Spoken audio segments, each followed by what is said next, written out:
Assalamualaikum warahmatullahi wabarakatuh. Salam sejahtera buat Sobat Lin Whitening dimanapun berada. Oke, Bim akan lanjutkan cerita Yechen-nya. Tapi seperti biasa, bantu tekan tombol like dan berkomentar juga. Terima kasih sesudah dan sebelumnya. Terima kasih sudah like, dan yang belum, bantu Mimin untuk tekan tombol like-nya. Lanjut. Bab 1586 sampai bab 1590. Berita kematian Lu Zanjun dan 1000 tentara istana Wanlong bagaikan sambaran petir bagi komandan pihak penyerang. Bukan karena dia peduli dengan hidup dan mati Lu Zanjun dan para prajurit istana Wanlong, tapi dia merasa jika istana Wanlong tidak bisa menyerang pertahanan Hamid, kelompok sutra gantungnya akan semakin putus asa. Selain itu, dia memimpin total lebih dari 5.000 tentara, dan hampir 2.000 orang tewas dalam 2 putaran penyerangan. 1.500 orang tewas di Kuil Naga, setidaknya setengah dari efektivitas tempur sebenarnya hilang sekarang. Yang lebih parah lagi, setelah 2 kali penyerangan, para prajuritnya dengan jelas menyadari bahwa hampir tidak mungkin untuk merebut posisi Hamid dengan darah dan daging. Mereka melihat dengan mata kepala sendiri bahwa begitu banyak orang yang tewas dalam 2 penyerangan tersebut. Kawan-kawan, semuanya sudah penuh rasa takut untuk mengisi daya. Saat ini, semangat kerja sudah sangat rendah. Jika serangan ketiga dilakukan secara paksa, tidak ada arti lain selain kematian. Oleh karena itu, ia pun mengetahui dengan jelas bahwa tidak ada kemungkinan ia akan mendapat kesempatan lagi untuk memenangkan Hamid kali ini. Maka ia segera melaporkan situasi pertempuran di sini kepada atasannya dan meminta izin atasannya untuk menarik pasukannya dan kembali beristirahat. Ketika atasannya mendengar tentang pertempuran di sini, mereka sangat marah. Banyaknya kemenangan dalam beberapa hari terakhir telah lama membuatnya penuh harapan untuk menyingkirkan lawan, dan ia sangat yakin bahwa tujuan tersebut akan segera tercapai. Tanpa diduga, tiba-tiba kenyataan menghantam kepalanya. Dalam sebuah perang, lebih dari 3.000 orang tewas di pihak kita sendiri bahkan sebelum musuh melihatnya. Ini benar-benar tidak bisa diterima.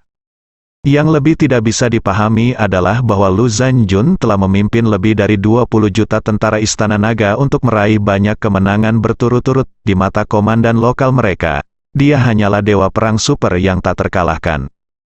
Siapa sangka dewa perang super seperti itu akan benar-benar mati saat mendengar kematian. Dalam kemarahan, dia segera menyinkronkan berita tersebut ke Chen Zhonglei, salah satu dari 4 raja perang di Pantheon. Saat ini, Chen Zhonglei berada di Damaskus menunggu umpan balik tentang hasil 4 front istana Wanlong. Dia tiba-tiba menerima berita kematian Lu Zanjun. Dia tidak bisa mempercayainya. Dia tidak bisa mempercayainya sampai pihak lain mengiriminya video yang direkam oleh pramuka. Jangan terima kenyataan ini. Dalam penyerangan skala kecil, lebih dari 1.500 saudara dan seorang jenderal bintang 5 tewas. Ini pertama kalinya sejak berdirinya Istana Wanlong. Chen Zhonglei benar-benar tidak mengerti mengapa angkatan bersenjata oposisi yang mendominasi gunung bisa memiliki efektivitas tempur yang begitu kuat. Dia selalu merasa bahwa masalah ini sangat aneh. Jadi dia tidak berani membuang waktu dan buru-buru menelepon untuk bersiap menghabiskan waktu. Kali ini laporkan ke penguasa Istana Wanlong, Wan Pojun. Saat ini, Wan Pojun sedang minum bersama Su Chengfeng di meja makan Villa Xiao di Suhang. Meskipun Su Chengfeng adalah kepala keluarga Su yang bermartabat, lelaki tua ini benar-benar penjilat anjing, dengan tingkat dan pencapaian yang sangat tinggi. Awalnya Wan Pojun punya masalah dengan lelaki tua ini, lagi pula dia selalu meremehkan ayahnya. Jika bukan karena Su Soudao, Wan Pojun tidak akan repot-repot makan dan minum bersamanya. Namun, begitu lelaki tua itu datang ke meja, dia mulai memujinya dengan segala macam pujian. Wan Pojun awalnya bisa menganggapnya acuh tak acuh, tapi tak lama kemudian dia menjadi sedikit sombong. Bagi orang seperti Wan Pojun, menanggung penghinaan dan beban selama bertahun-tahun memang cukup menyedihkan. Semakin banyak orang seperti ini, semakin dia membutuhkan kesempatan untuk melepaskan diri. Semakin dia membutuhkan orang lain untuk mengetahui kemampuannya dan untuk menegaskan serta memujinya. Oleh karena itu, ketika dia mengetahui bahwa Su Chengfeng, kepala keluarga Su yang telah membuat ayahnya takut bernapas di hadapannya, begitu merendahkan dan menyanjungnya, Perasaan batinnya yang telah tertekan selama bertahun-tahun karena kegagalannya untuk membalaskan dendam orang tuanya juga terungkap kepuasan luar biasa. Berbeda dengan Wan Po Jun, hati Su Chengfeng dipenuhi rasa malu saat ini. Dia tidak pernah berlutut dan menjilat siapapun sejak dia masih muda, dan dia telah dikagumi oleh semua orang sejak dia berusia paruh baya. Namun siapa sangka kalau dirinya yang selama ini sombong, justru sujud di hadapan seorang pemuda berusia 20-an di usianya yang sudah lanjut. Perasaan ini melukai harga dirinya, namun ia harus terus mempertahankan wajah menyanjung tersebut karena ia sangat membutuhkan Wan Po Jun untuk membantunya menyelesaikan rangkaian masalah yang ada di hadapannya. Jadi, setelah minum selama 3 putaran, dia berinisiatif mengambil gelas wine itu lagi dan berkata sambil tersenyum puas, "Ayo, Po Jun, aku akan bersulang untukmu dengan segelas lagi. Dengan segelas wine ini, aku harap kamu sukses meraih kemenangan di Gunung Yeling pada hari menyapu makam.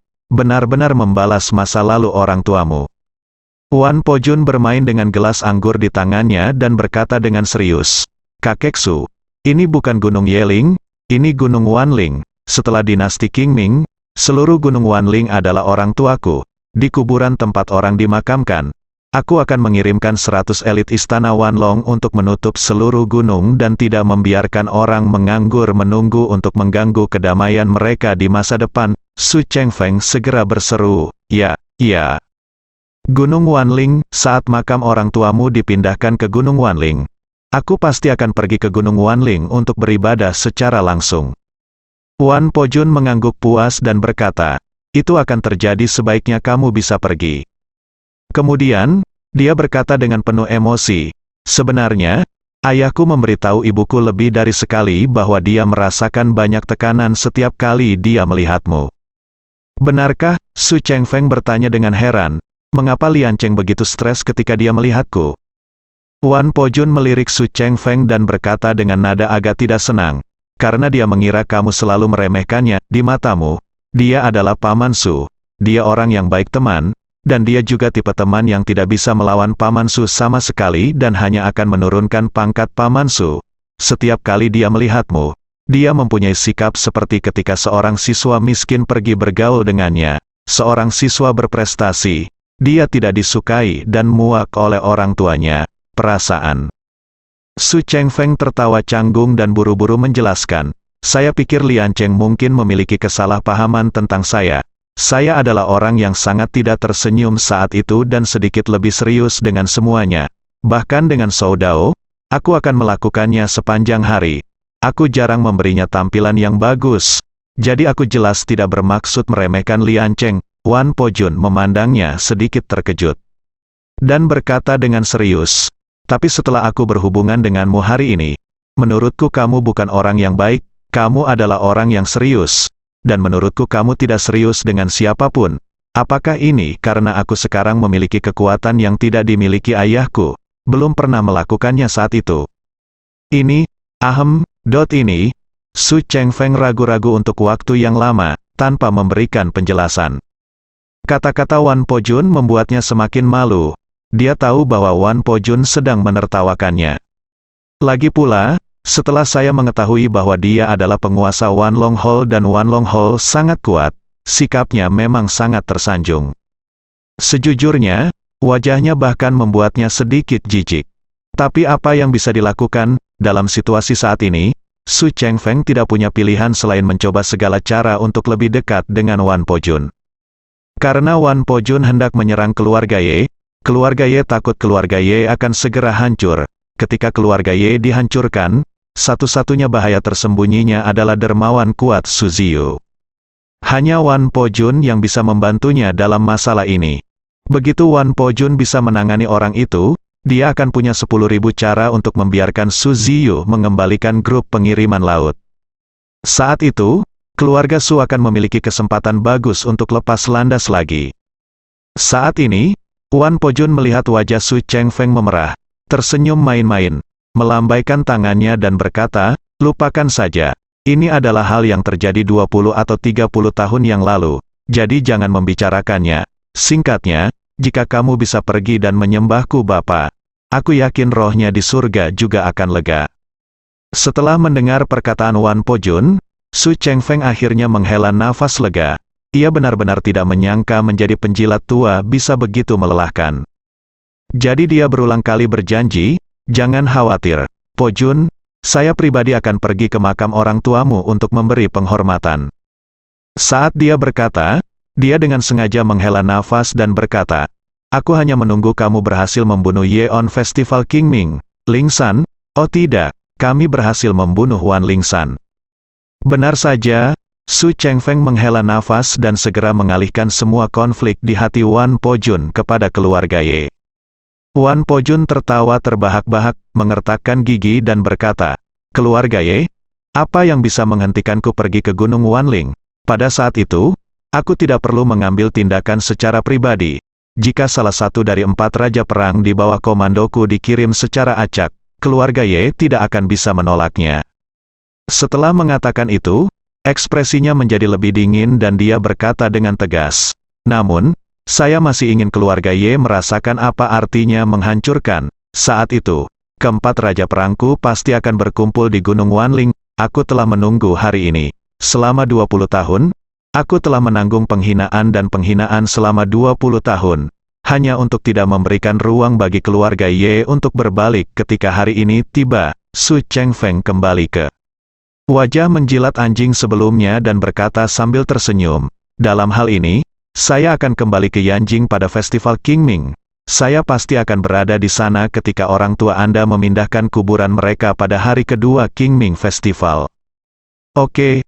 Wan Po Jun mengangguk dan berseru, "Tunggu sampai aku memindahkan peti mati orang tuamu. Setelah Gunung Wanling, aku akan segera memimpin 4 raja perang ke Jinling. Apapun yang terjadi, aku harus mencari tahu kebenarannya tentang hilangnya paman suku. Selama paman suku masih hidup, aku pasti akan membawanya kembali dengan selamat." Su Chengfeng berkata. Dengan penuh semangat, "Po Jun, kamu mengambil tindakan sendiri. Aku yakin Shou Dao akan dapat kembali dengan selamat." Wan Po Jun menambahkan, "Jangan khawatir. Ketika saya mengetahui siapa yang berada di balik serangan terhadap paman su saya pasti akan memberantasnya dan tidak pernah memberinya kesempatan. Paman, jangan tinggalkan bahaya yang tersembunyi." Su Chengfeng adalah sangat bersemangat hingga dia hampir menitikkan air mata. Dia sebenarnya tidak peduli apakah Su Shou Dao bisa kembali hidup-hidup, yang benar-benar dia pedulikan adalah dermawan Su Ziyu. Selama dia bisa dibunuh, saya tidak akan khawatir lagi. Pada saat ini, bawahan atasan Wan Po Jun tiba-tiba mengangkat telepon satelit dan berkata kepada Wan Po Jun, "Tuan Istana, ini adalah nomor telepon Raja Serigala Bermata Biru." Raja Serigala Bermata Biru adalah Zhan Wang Chen Zonglei adalah salah satu dari 4 raja perang Istana Wanlong, dan raja perang terbaik di seluruh Istana Wanlong yang pandai memimpin pasukan dalam perang. Dalam kerjasama dengan Surya ini, Wan Po Jun menyerahkan lebih dari 10.000 elit dan seluruh komando kepada Chen Zonglei. Meskipun Wanlong Dian adalah organisasi tentara bayaran modern, struktur internalnya sangat bergaya seni bela diri. Konon hal ini dikarenakan mentor Wan Po Jun adalah seorang ksatria masa kini yang berkelana di dunia, sehingga Wan Po Jun juga memiliki kompleks ksatria yang kuat.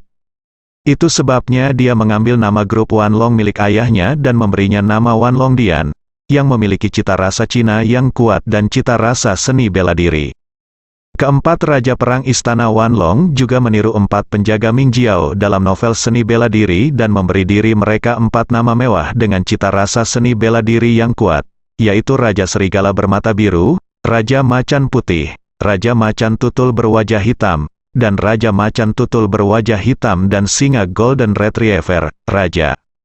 Di antara mereka, Raja Serigala Bermata Biru dan Raja Harimau Berbaju Putih sama-sama keturunan Tiongkok. Raja Serigala Bermata Hijau secara alami adalah Chen Zonglei yang berada di Suriah, dan Raja Harimau Berbaju Putih adalah pemuda dengan prestasi luar biasa, kekuatan di sampingnya. Adapun Raja Macan Tutul Berwajah Hitam dan Raja Singa Berambut Emas, mereka masing-masing adalah orang Amerika keturunan Afrika berkulit hitam dan orang Amerika berambut pirang berkulit putih. Saat ini, Raja Macan Tutul Berwajah Hitam berada di Yaman, dan Raja Singa Berambut Emas berada di Palestina. Ketika Wan Pojun melihat Chen Zonglei memanggilnya, dia langsung berkata sambil tersenyum, "Sepertinya Raja Serigala bermata biru kita akan mengirimi saya berita kesuksesan terbaru lagi hari ini." Sejak dia memasuki Suriah, dia telah menghancurkan dan tak terhentikan. Saat ini, perang di Suriah telah mencapai lebih dari setengahnya, dan kelompok oposisi yang tersisa telah dimusnahkan. Saya pikir mereka dapat dimusnahkan sekaligus dalam beberapa hari ke depan. Setelah mengatakan itu, dia dalam suasana hati yang baik, dan segera mengambil telepon dari Raja Harimau berjubah putih dan tersenyum. Lalu dia berkata, "Zonglei, berapa banyak kemenangan yang telah kamu raih hari ini?" Chen Zonglei di ujung telepon berkata dengan nada sangat malu, "Tuan Istana, hari ini, pasukan Lu Zanjun menghadapi perlawanan yang belum pernah terjadi sebelumnya dalam serangan terhadap angkatan bersenjata Hamid. Lu Zanjun tewas dalam pertempuran tersebut dan Istana Wanlong menderita total kehilangan 1.534 elit ini karena perintah yang buruk. Mohon dihukum oleh penguasa istana." Ekspresi Wan Pojun tiba-tiba menjadi sangat suram. Dia bertanya dengan dingin, "Apa yang kamu katakan? Lu Zanjun meninggal. Lebih dari 1.500 tentara hilang. Apakah kamu bercanda, Tuan Istana? Ini bukan lelucon." Chen Zonglei sangat kesakitan berkata, "Menurut apa yang saya pelajari, kali ini mereka menggunakan metode koordinasi infanteri dan artileri untuk menyerang basis oposisi secara normal. Tetapi mereka tidak menyangka bahwa lawan telah membangun benteng permanen yang kuat, dan penembakan tersebut tidak menyebabkan kerusakan yang berarti kepada lawan sama sekali. Kemudian pihak lain mengandalkan benteng permanen untuk menyebabkan kemunduran besar pada pihak kita selama penyerangan." Wan Pojun bertanya dengan tajam, "Lalu bagaimana Lu Zanjun mati? Mungkinkah dia, seorang jenderal bintang 5, juga dibunuh oleh musuh?" "Dia ditembak dan dibunuh saat bersembunyi di balik benteng, sebagai panglima tertinggi kita dalam perang ini. Apakah dia sendiri juga menyerang?" Chen Zonglei menghela nafas dan menjelaskan, "Tuan, Lu Zanjun memimpin 1.000 tentara setelah serangan frontal gagal. Para prajurit mengambil jalan memutar dari sisi musuh. Namun yang tidak mereka duga adalah lawan juga membangun sejumlah besar benteng tersembunyi di sampingnya. Mereka secara tidak sengaja jatuh ke dalam lingkaran api musuh dan dibantai secara sepihak oleh musuh. Lu Zanjun tidak dapat melarikan diri."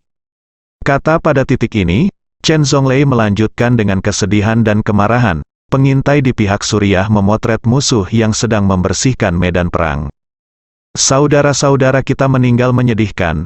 Semua orang ditembak lebih dari selusin kali, dan bajingan ini benar-benar sangat tidak manusiawi. Saat membersihkan medan perang, tidak hanya semua senjata dan amunisi tentara kita dirampas, tetapi celana dan sepatu bot mereka juga dilucuti. Mereka benar-benar lebih buruk dari binatang." Wan Pojun mendengar ini dan menangkapnya. Dia mengambil gelas anggur dan melemparkannya ke tanah. Dia segera berdiri dan mengutuk dengan marah, sayang sekali. Kalian semua adalah elit di antara elit yang dibudidayakan dengan hati-hati oleh Istana Wanlong kami. Lu Zanjun bahkan seorang jenderal bintang 5. Bagaimana Anda bisa dikalahkan seperti ini oleh tentara rongsokan di Suriah? 1.500 elit tewas di pertempuran, dan bahkan seorang jenderal bintang 5 meninggal, yang belum pernah terjadi dalam sejarah Istana Wanlong. Bahkan di medan perang yang paling tragis, kita tidak pernah kehilangan seorang jenderal bintang 5. Berbicara tentang ini, Wan Pojun pembuluh darahnya menyembul keluar dengan marah. Dia mengertakkan gigi dan bertanya, "Apakah Anda layak dengan reputasi yang telah diperoleh Istana Wanlong melalui kerja keras bertahun-tahun di bidang tentara bayaran global?" Chen Zonglei berkata dengan malu, "Tuan, kali ini saya bersedia menerima semua hukuman atas perintah yang tidak tepat. Bahkan jika Anda langsung memecat saya tidak akan mengeluh." Pada titik ini, dia mengubah topik dan memohon, "Itu hanya penguasa istana. Saya mohon Anda memberi saya lebih banyak. Beri saya kesempatan untuk membalaskan dendam saudara-saudara saya dengan tangan saya sendiri. Beri saya 3 hari. Dalam 3 hari, saya pasti akan merebut markas Hamid dan menggunakan kepala Hamid untuk memberi penghormatan kepada saudara-saudara saya yang telah meninggal." Wan Pojun tidak melebih-lebihkan. Sejak berdirinya Istana Wanlong tidak pernah mengalami kegagalan dan pukulan tragis seperti itu. Lebih dari 1.500 orang tewas dalam perang. Apa konsepnya?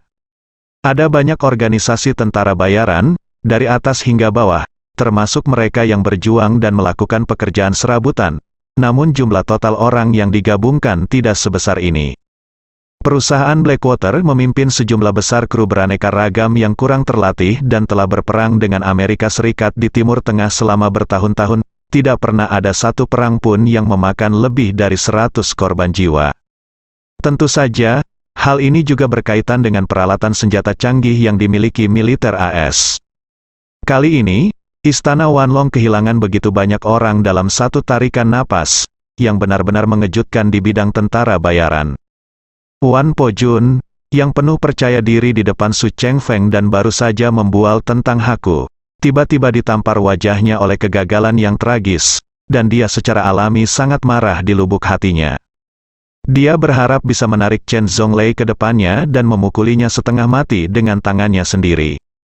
Namun saat ini, Chen Zhonglei berada di Suriah dan berada di luar jangkauannya. Dia bahkan bisa membayangkan bahwa setelah hari ini, Istana Wanlong akan dengan cepat menjadi bahan tertawaan terbesar di seluruh bidang tentara bayaran, dan dia tidak tahu berapa banyak orang yang akan menikamnya dari belakang Wan Po Jun. Selain itu, kematian lebih dari 1.500 orang berarti bagi Istana Wanlong. Selain hilangnya jumlah dan reputasi, juga sejumlah besar uang pensiun yang harus mereka bayarkan. Kecuali sejumlah kecil pensiunan tentara, sebagian besar orang yang direkrut oleh Blackwater Company adalah gangster jalanan Amerika. Jika mereka ditempatkan di negara tersebut, mereka juga dapat menjadi asisten. Mereka hanya melatih orang-orang tersebut dan menempatkan mereka di medan perang.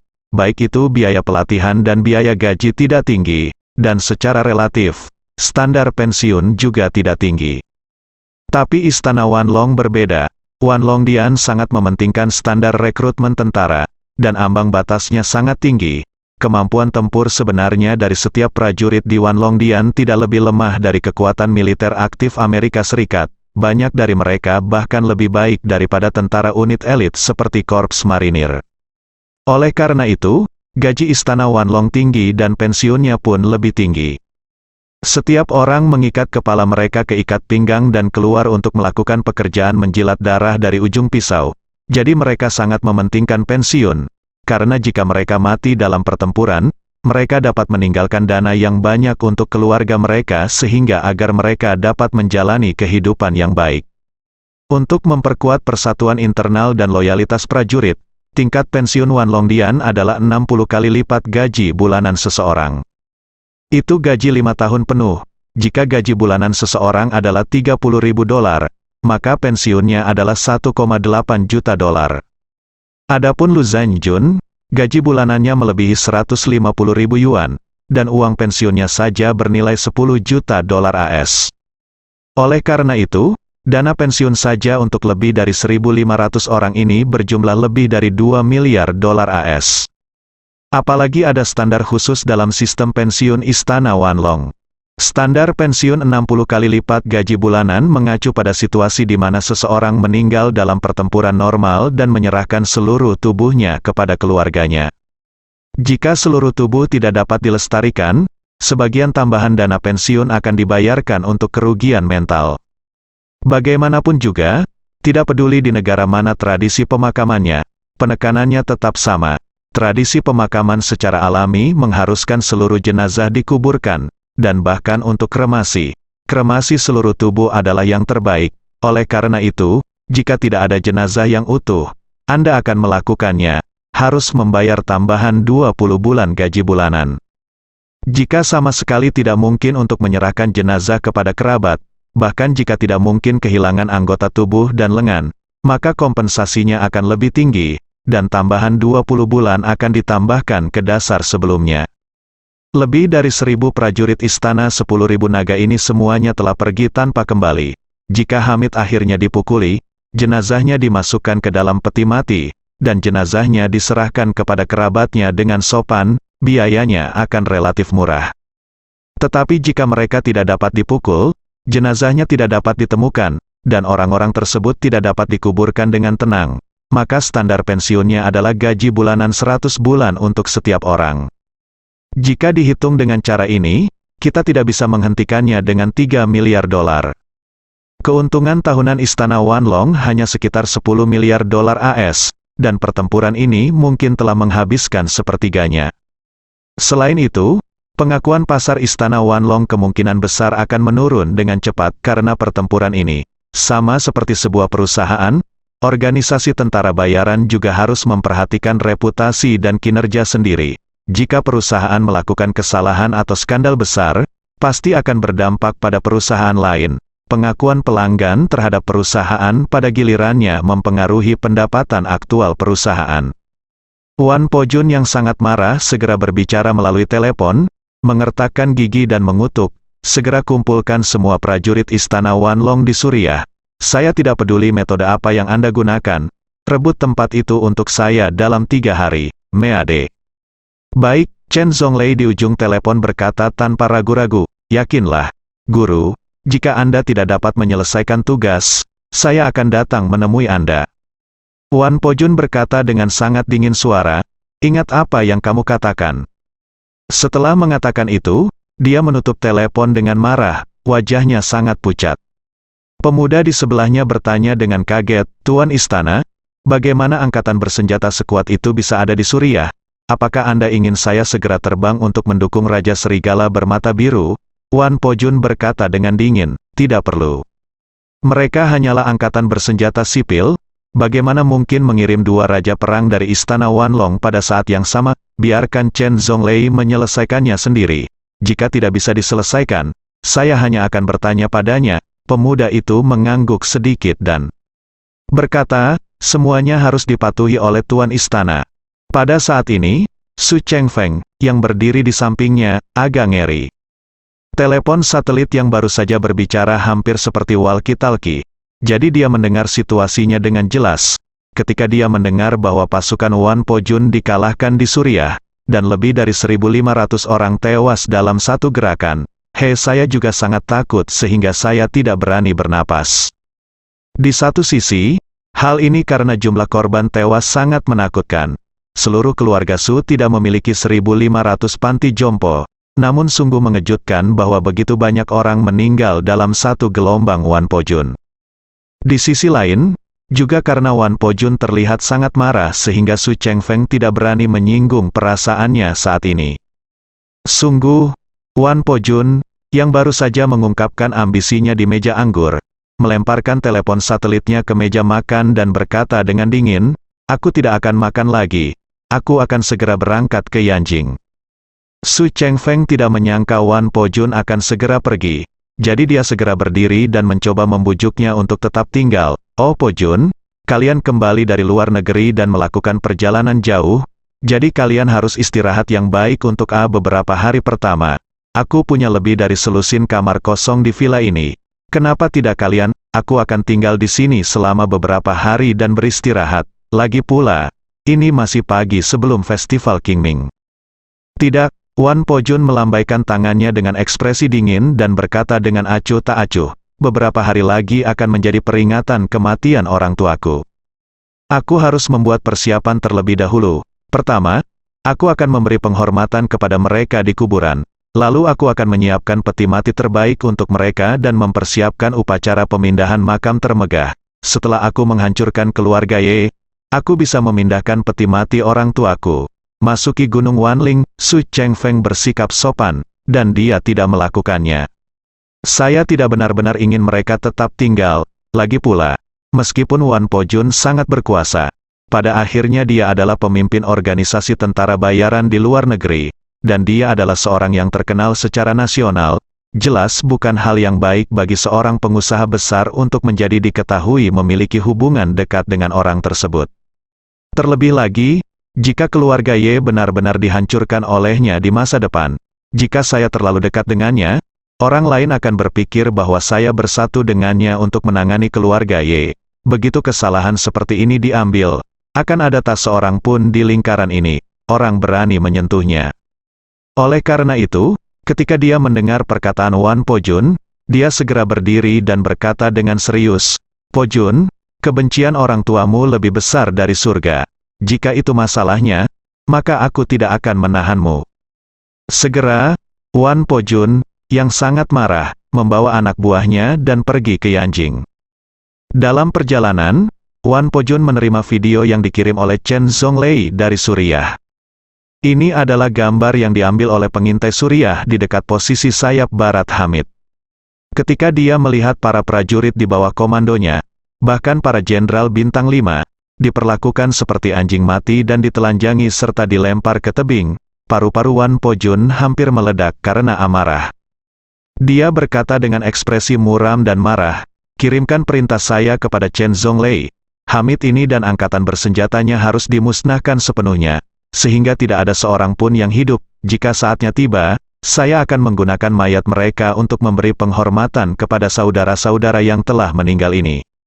Pemberita di sampingnya segera berkata, "Ya, Tuan Istana, saya akan menyampaikan perintah Anda kepada Raja Serigala bermata biru sekarang juga." Wan Po Jun menyipitkan matanya dan terus memainkan yang tua di jari tengahnya, tangan kiri, dengan cincin emas. Dia bergumam, "Jika saya tidak ingin segera membalaskan dendam orang tua saya pasti akan pergi ke Suriah dan membunuh Hamid ini dengan tangan saya sendiri." Saat ini, Hamid tidak menyangka bahwa dia telah menjadi istana 10.000 naga. Di mata penguasa istana, dia adalah musuh tangguh yang harus dibasmi. Dia hanya tahu bahwa ketika musuh mundur, dia menang, dan menang dengan mudah. Setelah posisi depan dan sayap barat dibersihkan, dia menemukan bahwa dia telah membunuh lebih dari 3.000 musuh, sementara pasukannya sendiri kehilangan kurang dari 100 tentara. Ini adalah kemenangan terbesar yang pernah dia alami sejauh ini, tidak ada yang lain, dan itu cukup untuk dia banggakan selama sisa hidupnya. Dan tentaranya juga bersukacita. "Awalnya saya mengira saya akan kalah total kali ini, tetapi saya tidak menyangka akan meraih kemenangan besar. Ini merupakan dorongan semangat yang besar." Su Soudao, yang bersembunyi di terowongan di lereng sebaliknya, akhirnya menghela nafas lega. Ia sangat takut Hamid akan gagal, kemudian ia akan diperlakukan sebagai tentara di bawah komandonya dan ditembak mati. Tapi sekarang sepertinya keadaannya aman untuk saat ini.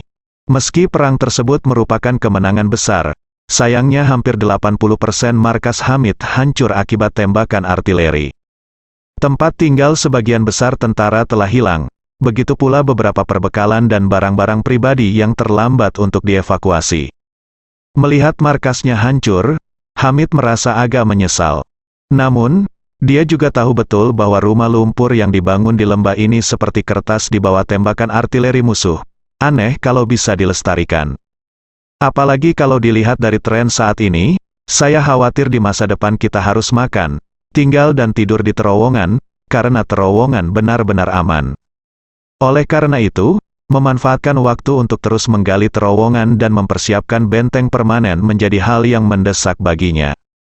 Jadi, di lereng gunung yang positif, pembersihan medan perang belum selesai, tetapi di lereng gunung yang terbalik, tentara teknik dan tim konstruksi dari Irak mulai mengambil beliung dan bekerja keras dalam pembangunan. Di saat yang sama, Hamid juga segera menelepon Marvin. Begitu panggilan telepon masuk, dia dengan bersemangat melaporkan kepada Ye Chen, "Saudara Ye, musuh telah mundur, saya memenangkan kemenangan yang belum pernah terjadi sebelumnya, ini semua berkat Anda." Saat dia berkata, dia menceritakan situasi spesifik perang tersebut. Ye Chen memberikan laporan rinci. Ketika Ye Chen mendengar ini, dia merasa lega, tetapi juga sedikit terkejut.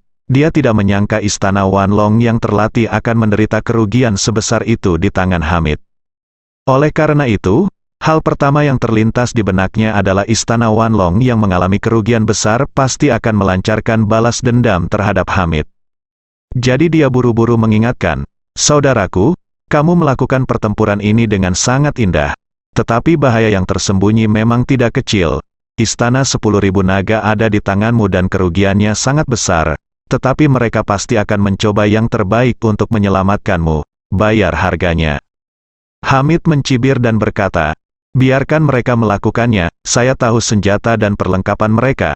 Yang paling kuat adalah artileri 152 mm. Fakta membuktikan bahwa artileri semacam ini tidak berdampak nyata pada pangkalan kami. Jika mereka ingin menyerang markasku, mereka hanya bisa menumpuk mayat satu persatu." Ye Chen berkata dengan serius, musuh akan meremehkan musuh sekali, tetapi tidak dua kali. Mereka sekarang telah mengetahui situasi umum dan ketergantungan Anda, dan tahu bahwa benteng tersembunyi adalah pertahanan inti Anda, jadi mereka pasti akan menargetkan ini selanjutnya. Lakukan penetrasi yang tepat dan menyerang. Setelah mengatakan itu, Ye Chen menambahkan, jangan lupa, para prajurit Istana Wanlong semuanya adalah tentara bayaran khusus yang terlatih. Jika mereka menghentikan serangan frontal, mereka malah akan menggunakan infiltrasi rahasia menyeluruh. Milikmu keuntungannya akan sangat diimbangi. Apakah Anda ingat bagaimana saya menerobos markas Anda? Saya terjun payung di ketinggian, membuka parasut saya di ketinggian rendah, dan mendarat dengan cepat. Tentara Anda tidak dapat mendeteksi saya sama sekali. Jika pihak lain kirim ratusan pasukan khusus akan terjun payung ke markas Anda di malam hari dan diam-diam menyusup ke Anda dari dalam markas, apa yang akan Anda lakukan? Suasana hati Hamid tiba-tiba menjadi tenang. Perasaan ini seolah-olah saya baru saja menghangatkan tubuh saya dengan baskom api arang selama 39 hari. Lalu disiramkan air dingin ke tubuh saya dengan baskom berisi air es. Dia menyadari bahwa Ye Chen benar. Alasan mengapa dia benar-benar bisa menang adalah karena lawan meremehkan musuh dan dia memiliki pertahanan yang kuat. Lawan melancarkan pertempuran ofensif frontal lainnya, yang tidak sepenuhnya menunjukkan kekuatan sebenarnya dari prajurit Istana Wanlong. Jika mereka mengubah pertempuran ofensif frontal menjadi pertempuran penyerangan khusus, tentara mereka sendiri mungkin tidak dapat menahannya sama sekali. Jika benteng tersembunyi milik seseorang secara diam-diam ditarik keluar satu persatu oleh pihak lain, bagaimana tanggapannya? Tentara pihak lain langsung menembus posisi Anda sendiri dan hancur berkeping-keping. Bagaimana cara menghadapinya? Memikirkan hal ini, dia buru-buru bertanya kepada Ye Chen, saudaraku, tolong beri saya beberapa nasihat. Bagaimana saya harus mengambil tindakan pencegahan selanjutnya? Saya tidak ingin memenangkan perang ini hanya untuk sekejap, dan kemudian dipenggal oleh pihak lain.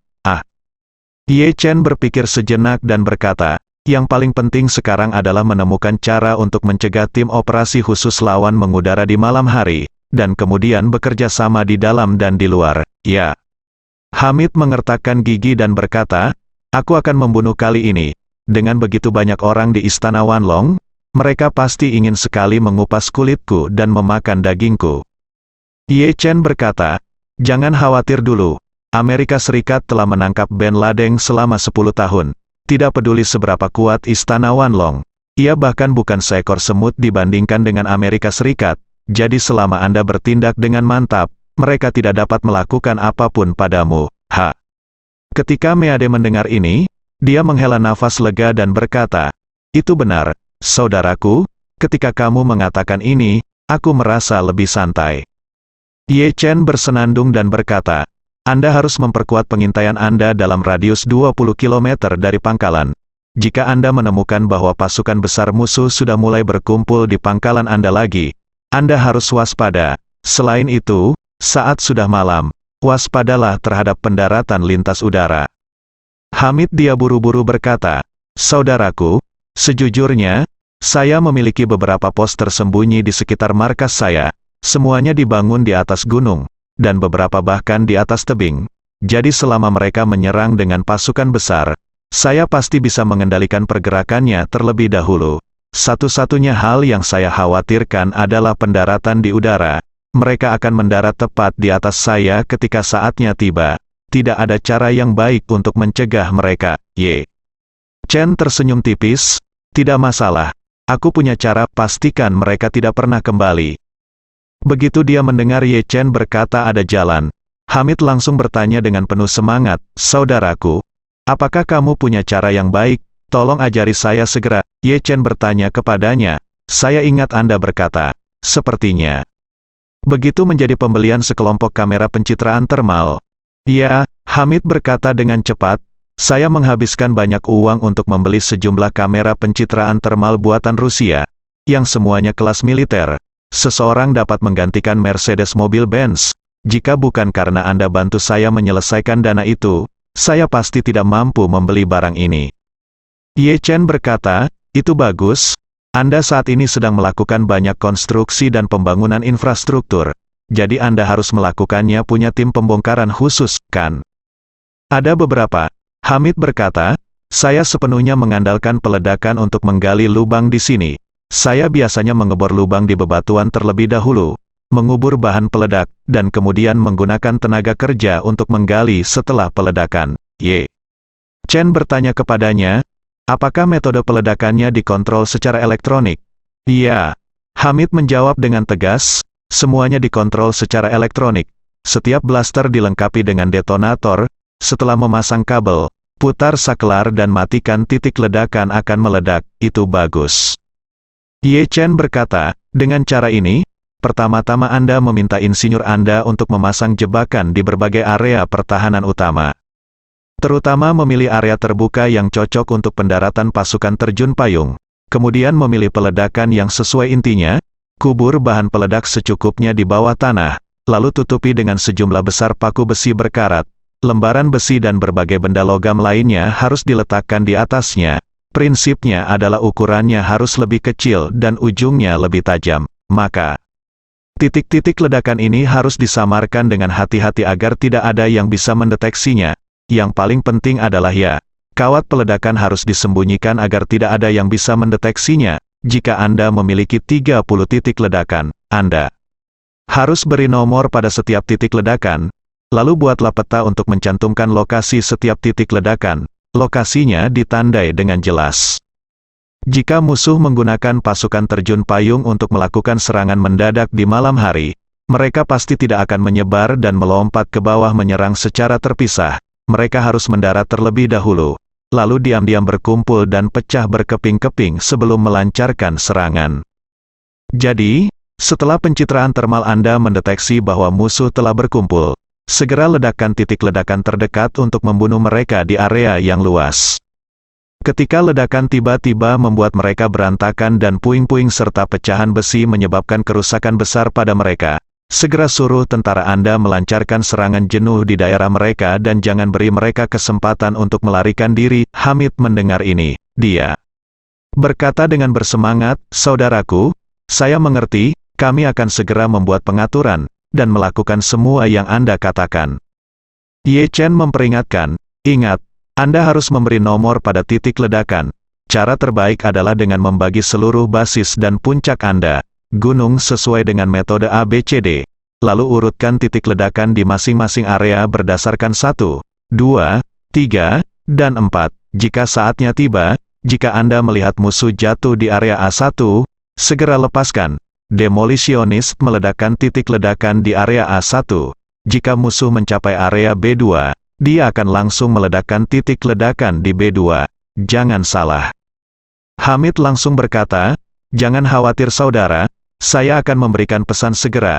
Jika ada yang melakukan kesalahan, saya akan membunuhnya. Pada saat ini, Chen Zhonglei, Raja Serigala bermata biru dari Istana Wanlong, telah mengumpulkan semua prajurit Istana Wanlong di Suriah. Kematian Lu Zanjun dan jubah lainnya membuat para prajurit Istana Wanlong sangat marah. Saat ini, mereka semua sudah tidak sabar untuk bergegas menuju posisi Hamid dan menembaknya hingga tewas demi membalas pengorbanan Pao Ze. Dan Chen Zhonglei terlebih lagi. Lu Zanjun adalah jenderal kesayangannya yang telah ia latih selama bertahun-tahun. Kini ia meninggal secara tragis di tangan Hamid. Ia berharap bisa memotong-motong Hamid.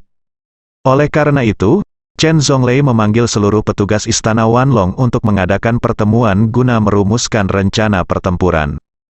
Selusin petugas yang hadir sepakat bahwa berdasarkan situasi saat ini, kekuatan pertahanan Hamid jauh melebihi kekuatan senjata konvensional mereka. Para prajurit Istana Wanlong kuat dalam kemampuan tempur individu, terutama kemampuan penetrasi dan penyerangan. Hampir semuanya berada pada level pasukan khusus. Oleh karena itu, cara terbaik adalah memanfaatkannya dan mengejutkannya. Setiap orang telah menyatukan arah strategis, dan langkah selanjutnya adalah merumuskan taktik tertentu. Karena sekarang semua orang tahu bahwa Hamid memiliki benteng di sayap depan dan barat, tidak ada yang yakin apakah ada di sayap timur dan utara. Akibatnya, jalan untuk menyelinap masuk dari luar terhalang. Karena jika kamu tidak bisa mengetahui pertahanan musuh dengan jelas, Jika kamu mengintai secara diam-diam, kamu bisa saja tertutupi oleh titik senjata tersembunyi lawan. Tidak peduli seberapa kuat prajurit mereka secara individu, mereka semua terbuat dari daging dan darah, sehingga mereka tidak dapat mengalahkan lawan yang tersembunyi di dalam benteng baja dan beton. Oleh karena itu, rencana ini segera disahkan. Jika Anda tidak bisa menyelinap diam-diam, satu-satunya pilihan yang tersisa adalah mengudara. Airborne mempunyai keunggulan yang sangat besar, yaitu dapat langsung melewati garis pertahanan lawan dan mendarat di pedalaman lawan. Jika pertempuran kritis semacam ini, pendaratan di udara dapat langsung menghindari lereng depan gunung dan mendarat tepat di dekat punggung puncak gunung, menghancurkan semua pertahanan di lereng depan. Apalagi, sejauh pengetahuan mereka, Hamid tidak memiliki senjata anti-pesawat yang sistematis. Hamid tidak memiliki radar pertahanan udara atau rudal permukaan ke udara dengan ketinggian sedang hingga tinggi. Pesawat angkut yang terbang dari ketinggian tidak dapat dideteksi sama sekali, dan bahkan jika ditemukan, mereka tidak dapat mengancamnya. Satu-satunya rudal anti-pesawat yang diluncurkan dari bahu Hamid dapat digunakan untuk mengenai helikopter, tetapi rudal lainnya pada dasarnya tidak berguna.